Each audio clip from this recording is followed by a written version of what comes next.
வணக்கம் நண்பர்களே. மூச்சு வாங்க முடியாத நாள். காலை 6 மணி. சூரியன் உதிக்கணும். ஆனால் அந்த நாள் சூரியன் கூட புகை மூட்டத்துக்குள் மறைந்திருந்தான். அருண் பள்ளிக்கு செல்ல தயாரானான். வீட்டின் வெளியே வந்தவுடன் அவன் தாயிடம் கேட்டான், அம்மா, ஏன் வானம் இவ்வளோ சாம்பல் நிறமாக இருக்கு? அம்மா சற்றே மௌனமாக சொன்னாள், அது மேகம் இல்லடா, அது நம்ம செயல்.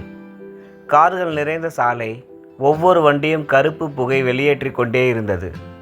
குப்பைகள் எரியப்பட்டு காற்றில் கலந்தது. தொழிற்சாலைகள் புகை வெளியேற்றின. அருண் பள்ளியில் உட்கார்ந்து கொண்டிருந்த போது திடீரென்று இருமல் தொடங்கியது.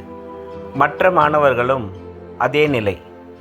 ஆசிரியர் சொன்னார், குழந்தைகளே, இன்றைக்கு வெளியே விளையாட்டு இல்லை, காற்று மாசு அதிகம்.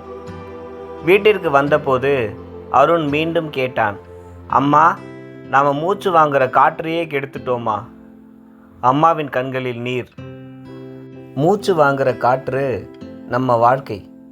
அதை காப்பாற்றுறது நம்ம பொறுப்பு. நன்றி.